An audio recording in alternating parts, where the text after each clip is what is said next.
Hi, I'm Lizzie Stark, and I'm here with Sarah Lynn Bowman, and we are going to talk to you a little bit about the cool Nordic American collaborations that have been going on for the past few years.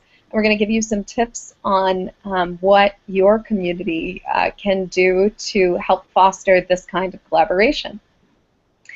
So, Sarah, will you start us out by telling us a little bit about yourself? Sure. I'm a scholar. I wrote my dissertation on role-playing games, and I spend quite a bit of time researching different theory and design techniques, not just from the Nordic countries, but from various scenes around the world. One of my major goals is trying to help build a shared terminology for different communities and trying to get people in contact with one another, which has basically culminated in me taking on the editorial responsibilities for the WeirdCon companion book, which fuses both journalistic and academic articles from various communities around the world. And I'm Lizzie Stark. I'm the author of Leaving Mundania, which is a narrative nonfiction book about Larp in the US and a little bit in the Nordic countries. And basically, I got interested in Nordic LARP after going to Knutepunkt in 2011. Knutepunkt is this convention that rotates its way around the Scandinavian capitals. And it's sort of a meeting place for people who are into a certain style of LARP design. And I had a mind-blowing experience my first time there. And I wanted to bring some of the cool stuff that I saw back to my own scene. So I've gotten involved in the last few years in writing, running, and organizing games and other social events where people can learn more about the Nordic style, try it out, and kind of mash it up and remix it with their own tradition. So there's been quite a lot of interchange between people in the US and in Nordica, as I like to call it, in the past few years. And I wanted to talk a little bit about how we're interfacing with one another. For starters, travel, just physically being there, is quite important, I think, whenever you're trying to do something cross-cultural. So in the past few years, we've been seeing a lot of people going back and forth between the US and Scandinavia. We've had a couple Scandinavian guests at the Dreamation convention in New Jersey.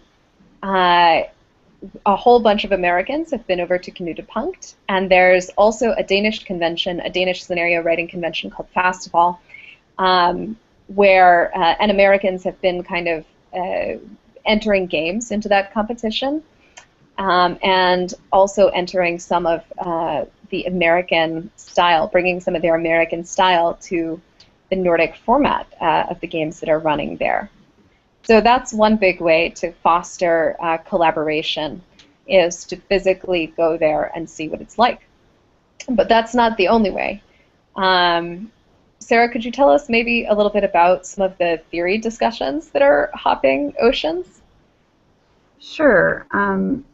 It's not just conventions where the interchange is going on, it's also at academic conferences. And Knutepunkt itself is sort of a mixture of an academic conference and a convention. There is some play there, but there's also a lot of lectures and discussions about terminology and trying to establish shared words to describe what it is we do, which is often quite ephemeral and difficult to describe.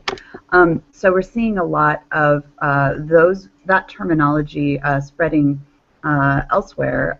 For example, the term bleed, which I did a Nordic LARP talk on, was sort of started as an American Nordic collaboration between Emily Care-Boss and the Jeep Form Collective, who are a freeform collective associated with the Nordic LARP scene.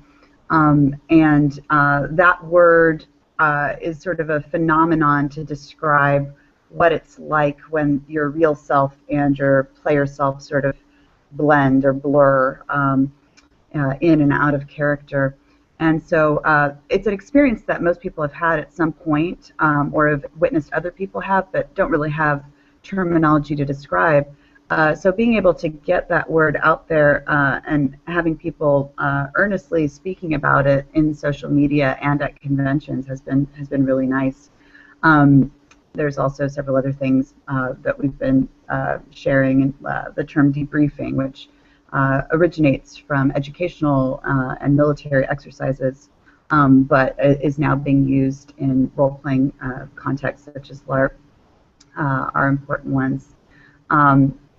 So, you know, we had our very first academic LARP conference in the U.S., the Living Games Conference, and that was definitely a Nordic and American collaboration. We had a few Nordics come out, including Marcus Montala, who's one of the top scholars in the field. So that was very, very exciting, and that was at NYU. So things are happening on the academic level as well. Yeah, so this sort of gets at some of the different ways to interact with people from other cultures. So you can be physically present and meet them and so on, and that's really wonderful. But also the written word has played a really important role in transmitting some ideas of Nordic LARP across the ocean. So we've got theory discussions happening also in scholarly journals like the WeirdCon Companion, or like the what is it? The International Role-Playing Games Journal. Mm-hmm. Yeah, and you can also see some of this coming across in. There's been kind of this new trend toward writing LARP scripts, and LARP scripts are great because if you can't travel to play somebody else's game, maybe you can run one of your own. But that's only possible to do if you have a pretty accurate script that's going to talk to you about exactly how to do the weird things people in other countries do. And I think we could talk, maybe now would be a good place to talk a little bit, Sarah, about why both of us are into Nordic LARP. Like, okay, Nordic LARP, whatever. Why is it so cool? Sure. I think for me, what the real draw is I had been playing primarily only White Wolf and Dungeons and Dragons, which I think is the experience of a lot of American role players, because it's really what people are exposed to. And I was very, very interested in emotional and psychological play, and that was sort of my emphasis. Whereas a lot of the people that I would role play with would be very focused on game mechanics and, you know, playing to win, as they call it, which is sort of a strange way to think about it, but because role-playing is not supposed to have winners and losers, but certainly if you have mechanics to resolve conflict, then yes, there are ways to win. And so I was very excited to hear that there were these sort of social experiments going on where people were really pushing the limits and were sort of jettisoning out these all these heavy rules and really focusing on the emotional and psychological experiences. So I really wanted to learn more about that. And I was also very excited to hear that there were words that had already been sort of established or that were in the process of being developed to describe psychological phenomena that are very difficult to put into words. So I wanted to kind of tap into that. What about you, Lizzie? Yeah, so for me, it's a lot of the same. I really like feeling strong emotions when I play a game. And Nordic games are engineered really well to do that. I also love that the Nordic scene is really robust. There are a lot of people making new games all of the time. And I came from a scene where people sort of have their basic campaign LARPs, and since campaign LARPs last a long time, you know, there's not an infinite market for them. Or, you know, you can't have 20 campaign LARPs going on successfully in a robust community, but you can have 20 different one-shot games. So I liked that innovation. I also really liked that the Nordic games are extremely rules light. I don't really like strategery in games, I would say. So I liked that in Nordic games I was expected, seemed to be a more naturalistic acting style, and it seemed more aligned with what I want out of a game, which is I want a powerful story that's going to make me feel. And so for me, that was part of what I wanted to bring back to my own community, or help bring back to my own community. I Um, would like to say, however, that there are quite a few American games that already feel the same way and try the same things. So it can get easy to say, oh, well, Nordic games are the only ones that play with strong emotions, and that's not really accurate. I mean, even in a boffer campaign LARP, you can still play with strong emotions. I play Dystopia Rising, in which there are a lot of really powerful emotions that are being explored, but there is still this focus on combat and on mechanics and on rules that is, still very much of the American AmeriLARP tradition. And certainly at yeah, Intercon, there are games that are emotionally driven as well. yeah, I think that's a really important point to make, which is that there are games that are already games. There were games already on the American scene that were creating these feelings in many players. For me, what I found was that the Nordic games did this in a way that was slightly different and more accessible to me. So it's a case of it's not a case of Nordic games being the only games that do this. That's definitely not true. But it's a case of the design of the Nordic games being more suitable to my personality and how I like to play. So I think that's an important element, is this kind of element of personal preference.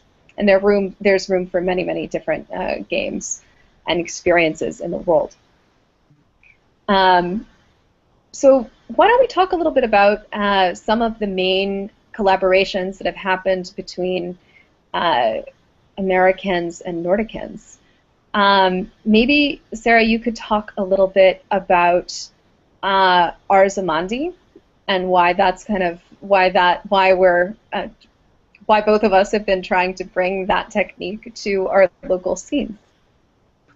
Sure.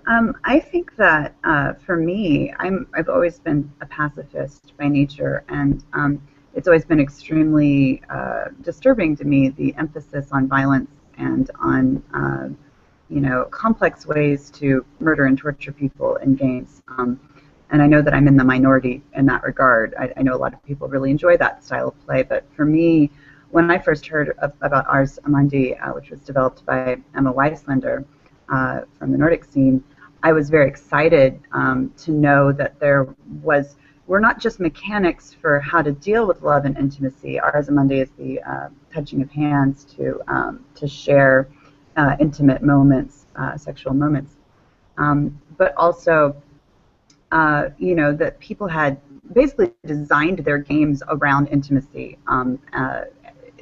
Again, they're more rare than games that deal with like intense violence or humiliation and whatnot. People seem to really want to throw themselves into that. But I'm interested in finding ways to get people to connect on deeper levels in positive ways as well.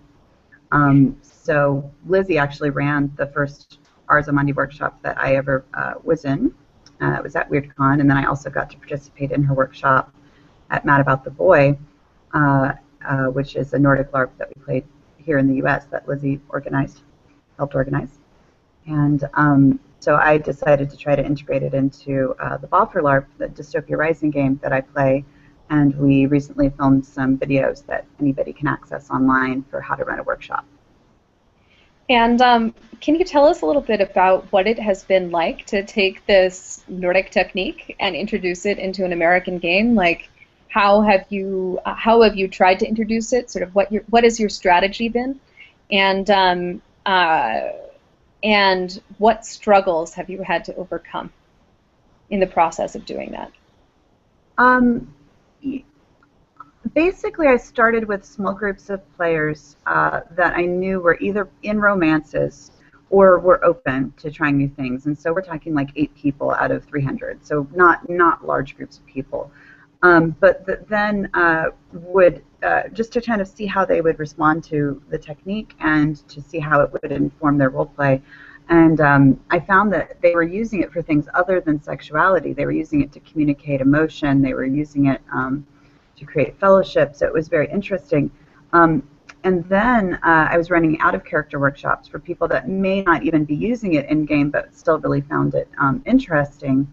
And then, without really my prompting at all, there were a group of players that created a whorehouse in the game, called the Red Windmill.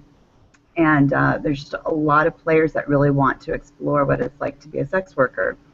And Arzamondi is especially suited for that, because if somebody's going to give you in-game money that they, it's hard earned, it's nice to have something that they can actually do to simulate sexuality. So there have been several people that have taken part in the workshops in order to use it in the game, and have made quite a bit of money using Arzamondi in the game. From what I understand, unfortunately I'll be at Knutpunkt, but there's going to be a couple of workshops that are going to be run in character at the next game, which is happening on Valentine's Day. So it should be spreading farther, and it'll be interesting to see. But overall, there hasn't been a whole lot of resistance, at least that I've heard about. People are always a little uncomfortable with things that they're, find unfamiliar, but once they've tried it, it feels very natural, and I think a lot of them are very excited by it. And I often get repeat customers. I call them customers; they don't pay, but I get people who want to be in multiple workshops because they enjoy the workshop experience so much as well. And I think this is one of the advantages of sort of exposing yourself to lots of different modes of play, is that you can find the things that might work for you or work for your scene, and then bring them back with you. So in the case of Arzamondi, it wasn't a very good mechanic for rendering intimacy in most American games, I would say, in many American games. And when Sarah imported the technique, it widened the number of playable plot lines, and it changed the experience a little bit. So I think that's one important element of borrowing from other cultures, is to think about what is going to be useful to your scene, and also what is doable in your scene.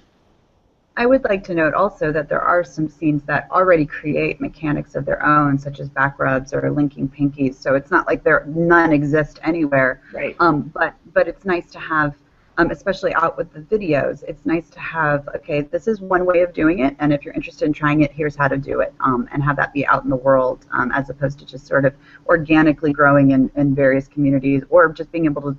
A lot of players will just stand there awkwardly and not know what to do when they get into an intimate situation. So having the tools available to them.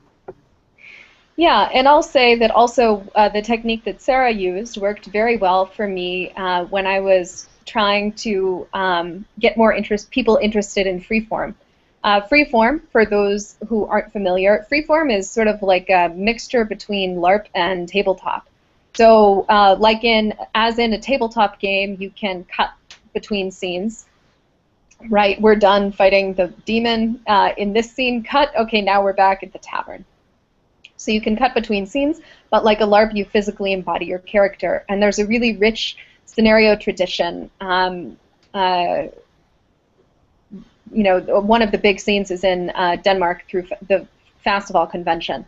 But there's also the Stockholm Scenario Festival and Grenselandet in Norway. So there are a lot of games that sort of fit into this rubric in those countries. And I really enjoyed the freeform experience because it gave me the same intensity of spending a weekend in the woods as Swedish designer Anna Westerling has sometimes told me, but you get it in 3 hours in a classroom. So it fit my lifestyle a little bit better, and I thought it was intriguing as an artistic form. But there weren't so many games written in English. So in order to sort of get more of what I want, it was very self-interested of me, I set myself the task of trying to get other people interested in freeform and writing freeform games. And I basically did it exactly the same way Sarah got some Arzamondi play into her local scene, which is I started with relatively few people and grew the scene slowly. So at the first convention where I ran freeform games, I ran 4 of them. I think only 2 or 3 of them went off. We didn't have enough players for the rest. And I went into that convention as one person, and I came out of that convention having gotten 2 more people interested in freeform games. And then at the next convention, instead of it being just me running freeform games, there were 3 people running freeform games. And we sort of built it out from there. And part of what it means to introduce a new style of game to other players on your scene, you have to understand what is different about this new game. So in the case of the Nordic games, what was different? In the case of Nordic Freeform, what was different was the format, and then also sort of the expected response to the games. For the most part, these Freeform games that I was running weren't, they weren't swashbuckling adventure. They were people taking on real life, realist challenges and having like relationship problems. And I'll also say that I was not the only one or the first one to even do this on my scene. Long before me, there were people like Emily Care-Boss and Jason Morningstar and Evan Torner and a whole host of other people who were also importing some of these freeform games. So you sort of, when people have a common goal, you kind of find them and you try to pool your resources in order to build the movement. Because a LARP scene really is a social movement, and if you want to build one, then if you want to build a scene that is robust, that's making cool new stuff all the time, you also really have to build a community to sustain it. So that has sort of been I think the tack of at least the East Coasters who are getting involved in this scene. Part of building a community means getting new people, teaching people, empowering those new people to play games, to run games, to write games, to organize events, being supportive. And so that has been, I think that's been important to what's emerging right now in the US. And it's exciting because there are small pockets of people now all over the US and Canada who are interested in this style of game and who are starting to apply some of the lessons we've learned from Nordic Freeform and Nordic LARP to our own designs. And this is the thing that sort of spawned this new hybrid format called American Freeform, which takes some of the elements of Nordic Freeform, like you physically play out characters, but you are able to switch from scene to scene. Sometimes the GM can use sort of metaphorical techniques called meta techniques to call for a monologue or something like that. They're kind of like the director of the impromptu play that is the game. So we've sort of taken those elements from that tradition and we've combined them with some of the awesome stuff that has been happening for a long time in the indie tabletop scene, in the indie LARP scene, in the US and elsewhere in Canada. And that has made this new style of game that's not quite Nordic Freeform and it's not quite American LARP. We've sort of been approaching some American problems. And we've been using the American technique. Like indie tabletop designers really love having things like little chits or cards or something that are beautifully designed and that serve a story-based function within the game. And so we've seen sort of that element come in to American Freeform. And we also have a very, at least in the US, we have a very US-centered attitude toward LARP safety. In a lot of places in Scandinavia and the Nordic countries, people play very hard. And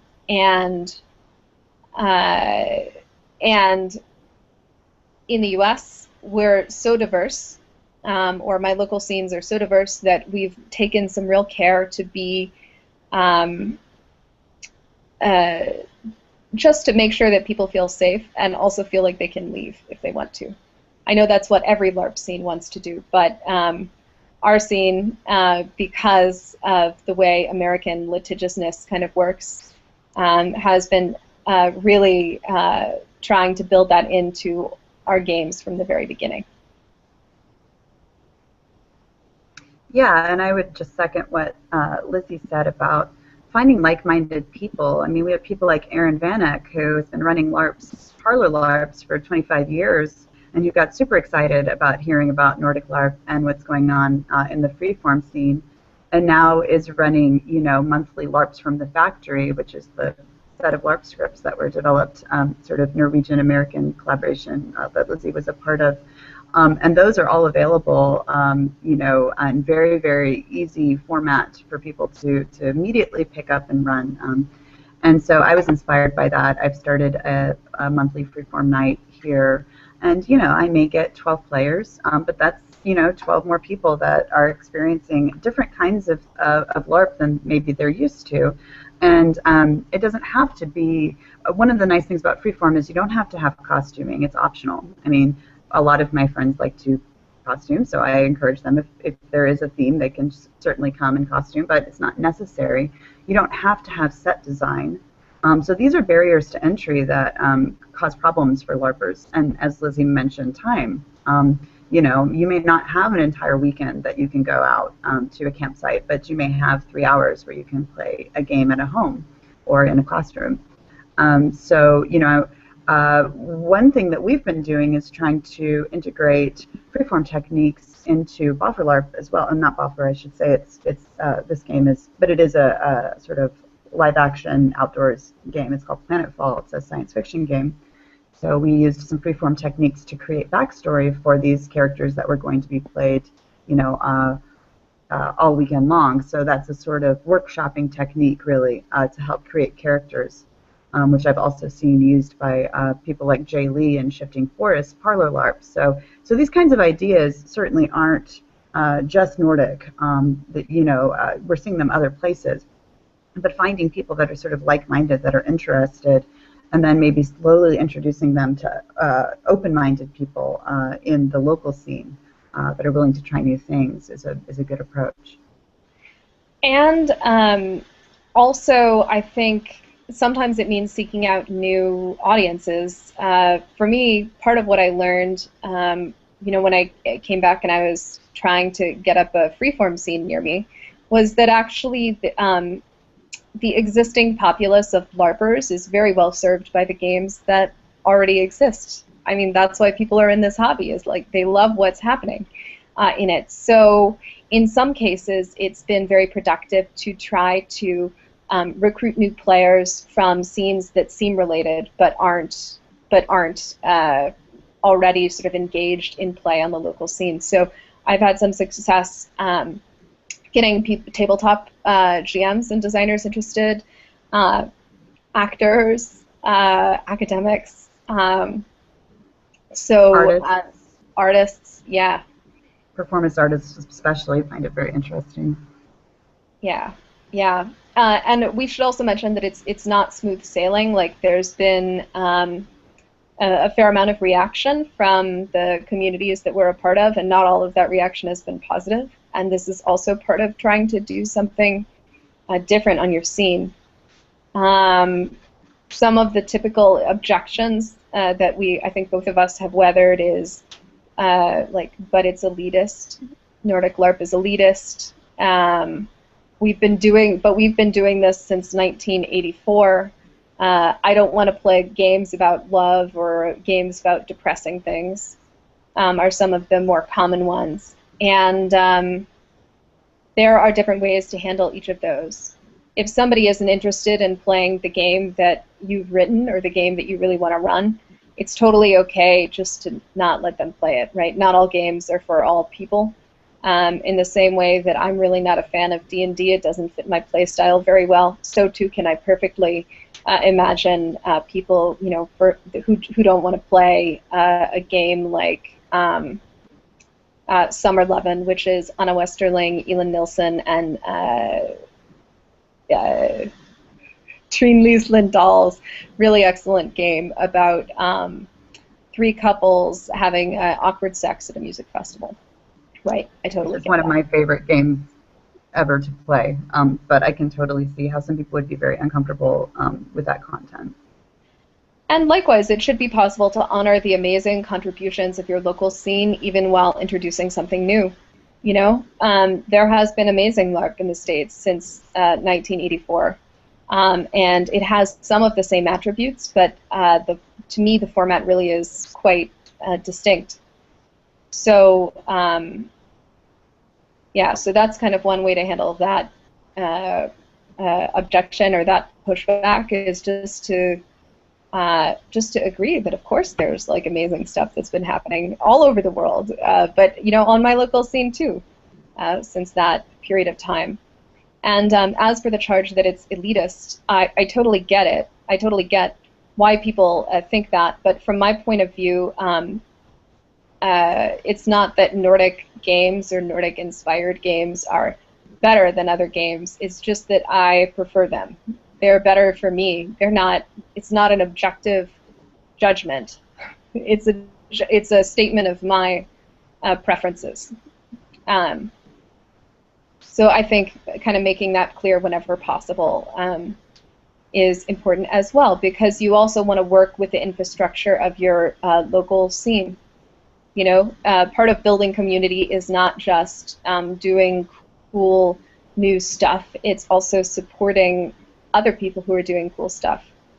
Sometimes the best thing you can do as a community organizer is step back and support someone else in their efforts, because organizing LARPs and organizing big social events are really challenging and they take it out of you. And you want to, when more people are doing cool stuff on your scene, you win. Absolutely. I think conventions are really great for that.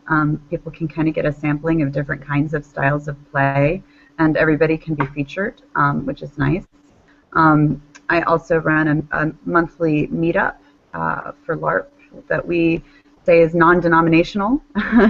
So we aren't affiliated with any particular game or system, even though some of us play the same game. And we try very hard to keep it that way, to not badmouth other games. It can be really tempting when you're part of a really cool LARP scene that you're really excited by, to think that what you're doing is the coolest thing that has ever happened. Because for you it is.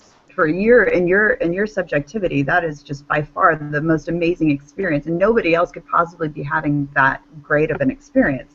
But the fact is there are people all over the world that are having awesome LARP experiences, and I really think that we can learn from each other, and we can exchange information and grow and have even better experiences, rather than saying, well, our LARP is better than your LARP, which I see as a very common theme. And a lot of people accuse Nordic LARP of being elitist, but I see also a lot of elitism in local scenes as well. So I just really suggest people to try to have an open mind, and one of the reasons we really want to share information with the Polish conference, for which we are filming this, because we want to learn about what's going on everywhere. It's all very, very intriguing.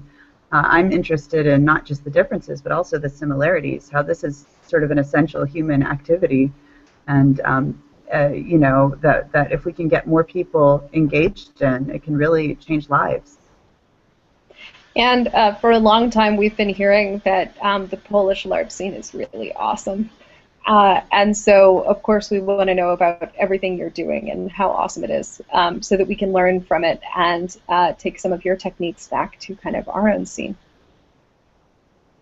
And maybe we should leave it there, Sarah. I think we've kind of used our time, but we'll be Skyping in to the conference to answer questions. Thank you, everybody, for listening, and I appreciate your attention. And we wish we could physically be there with you, but feel free. I know I'm always available on Facebook if people want to contact me. Me too. Lizzie's often available. So. And stay awesome. Yay. All right, bye. Bye.